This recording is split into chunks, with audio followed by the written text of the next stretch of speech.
mission dont je vous parle, elle s'est réalisée donc avec le CNM, le Centre national de la musique. Donc c'est un séminaire de fusion de 5 entités, donc à forte identité, réalisé donc par Thibaut et moi-même. Ce projet d'avoir un opérateur au service de la filière musicale, en fait, il existe depuis une quarantaine d'années. Dès les années 70, à l'image en fait du Centre national pour le cinéma, de l'opérateur aussi pour les livres. Et en fait, depuis 40 ans, c'est en gestation. Il y a des structures qui ont été créées parce qu'il y avait des vrais besoins pour le monde de la musique. Donc le FCM, c'est le Fonds pour la création musicale. Le Bureau Export, c'est tout ce qui s'est intéressé à l'international. Le CNV, c'est le Centre national de la chanson et de la variété. Le CALIF, c'est tout ce qui concerne en fait les labels et les disquaires. Et l'IRMA, c'est un centre d'information et de ressources des musiques actuelles. Donc vous voyez en fait entre ce désir de création qui a émergé il y a 40 ans et aujourd'hui, en fait, il y a des choses qui se sont structurées pour répondre aux besoins de la filière musicale, mais avec des registres très différents, à la fois sur le fond et sur la forme. Et vous voyez bien que dans le monde de la musique, on va aller de l'électro jusqu'au classique. Donc en fait, on a des populations qui sont vraiment variées. Donc ce projet a fini par émerger puisqu'il y a une loi, c'est un service public qui a été créé. Et donc suite à une loi du 30 octobre 2019, donc le CNM a succédé au CNV et il a intégré au 1er novembre les salariés et les missions des 4 autres associations que vous voyez au-dessus, le FCM, le Bureau Export, le CALIF et l'IRMA. Dans ce contexte historique, on a un contexte actuel qui est particulier avec le Covid. Donc on a un contexte qui est extrêmement difficile pour tous ceux qui font vivre la musique dans notre pays, hein. Les salles de spectacle sont fermées. Donc ce contexte qui est difficile. Il y a une forte sollicitation donc du CNM pour être aux côtés des professionnels, pour subvenir financièrement, pour augmenter, enfin pour être présent, alors que le CNM en fait il est tout nouveau, donc il sait à peine encore marcher et en fait il y a vraiment beaucoup de monde qui le sollicite. Les financements de la filière sont bouleversés par la crise parce qu'en fait une partie reposait donc sur une dotation de l'État, mais aussi en fait sur les taxes sur les spectacles. Donc vous voyez bien que en 2020 les spectacles ils sont fondus comme peau de chagrin. Il y a une question sur le financement qui fait qu'il va falloir en fait qu'ils revoient leurs modalités, enfin qu'ils réfléchissent pour l'avenir. Les organismes de gestion des droits d'auteur sont aussi affaiblis, et notamment avec les questions d'Internet. Enfin, on n'est plus, vous voyez, avec la SACEM, avec tout ça. Donc, les droits d'auteur, en fait,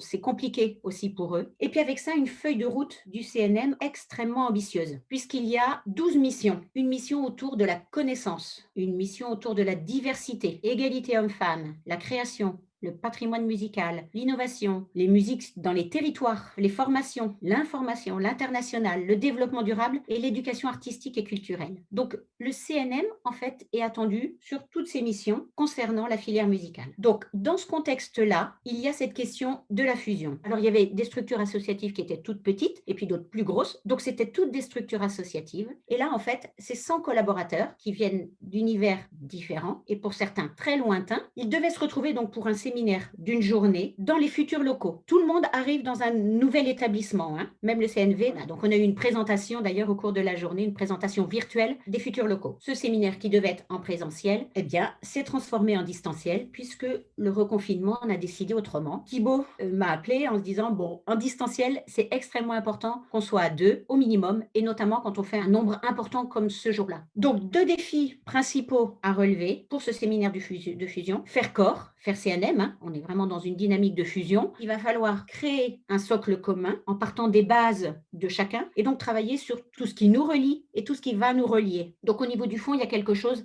vraiment d'important. Et puis l'autre défi, c'est créer une dynamique positive malgré ou grâce à la technique parce que la technique nous permet aussi de faire des choses assez ahurissantes et donc embarquer tout le monde dans cette journée un peu folle et d'autant plus qu'un certain nombre en fait de la population soit été assez réfractaire à la techno, on va dire, avec des convictions plus ou moins contre les portables, les smartphones et tout ça. Il y avait quelque chose à créer pour qu'ils aient envie de plonger dedans. Et donc, c'est dans ce contexte que nous avons organisé la journée. La journée, elle s'est déroulée en 4 temps. C'est quelque chose de général. Quand on fait une journée d'animation à distance, c'est vraiment de sectionner et c'est vraiment quelque chose qui est important si on veut garder cette attention et cette énergie. Donc, organiser des temps pas trop longs et des vraies pauses. Donc, 4 temps d'1 h 30 avec 30 minutes de pause entre chaque temps et 1 h 30 pour le déjeuner. Première chose. Et deuxième chose, puisque notre support, c'était s'appelle Google Slides. En fait, ce sont les facilitateurs qui écrivent sur Google Slides en partage d'écran. Donc, ça veut dire que au préalable, comme il y avait donc 20 camps de base, on a formé 20 facilitateurs la veille du séminaire. Donc, formation d'une heure au maximum pour qu'il y ait du plaisir à être dessus et à assurer cette mission parce que c'est vraiment être en fait au service du collectif pour que ça puisse être utilisé au mieux. Donc, ça, c'est sur la forme. Et on avait aussi un WhatsApp qu'on a mis en place avec le noyau dont a parlé Estelle. Donc, le noyau, ce sont les personnes avec qui on porte en particulier l'organisation du séminaire. Donc, ça veut dire le président, la petite main technique avec moi. Il y avait aussi la responsable de la com. Et puis donc, Thibaut et moi, et ce WhatsApp. Plus sur le fond, ça s'est déroulé donc avec un temps de prise en main et puis après un temps d'inclusion. Dans les retours après, tout le monde nous a parlé de ce temps d'inclusion avec les cercles concentriques.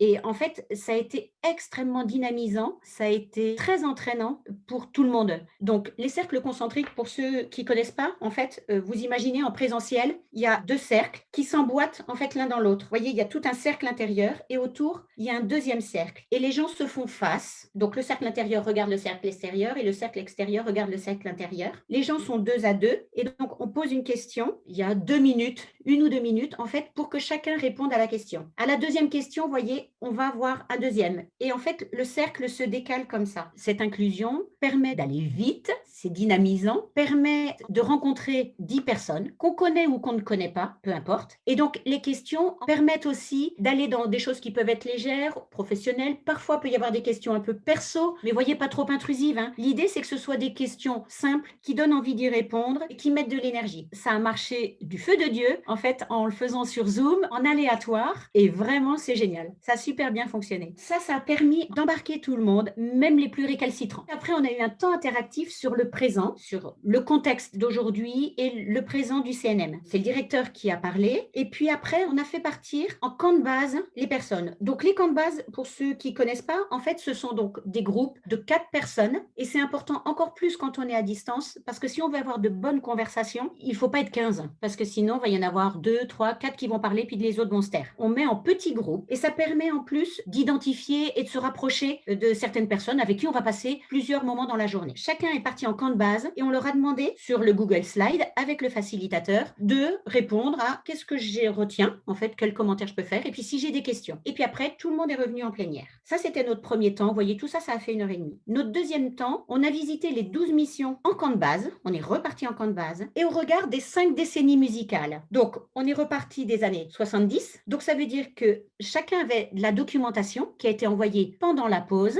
avec un certain nombre de documents sur ce qui s'était passé pendant la décennie. Il y avait des camps de base par mission et puis après, chaque mission, en fait, était regardée en fonction de la décennie. Dans les années 70, qu'en était-il de la mission égalité homme-femme? Qu'en était-il de la mission développement durable? Et comment, en fait, quel sens ça va avoir aujourd'hui? L'après-midi, on a eu 3 temps en camp de base et là, on a fait des nouveaux camps de base. L'idée, vous voyez, on est dans la fusion, donc c'est de faire connaissance les uns avec les autres. On a eu des nouveaux camps de base et on a travaillé sur les valeurs du CNM, sur la baseline et sur le logo. Et on a ajouté sur les valeurs, on a fait un nuage de mots qui était sur Klaxoon dans le flux, sur téléphone. Donc ça veut dire que les gens sur ordinateur étaient en Zoom, il y avait un partage d'écran pour le Google Slide pour tous les temps de travail. Et puis en plus, sur le temps des valeurs, après à la fin, il y avait donc sur le téléphone. Et pour les récalcitrants au téléphone, comme ils étaient en camp de base, ils pouvaient dire ben moi je voudrais que ce soit tel mot qui émerge. Et puis après, on a eu donc un temps de clôture avec la visite virtuelle des nouveaux locaux et un nuage de mots. Les gens ont vraiment extrêmement apprécié et c'était vraiment un bon moment. Et comme on avait travaillé après les logos, il y en a même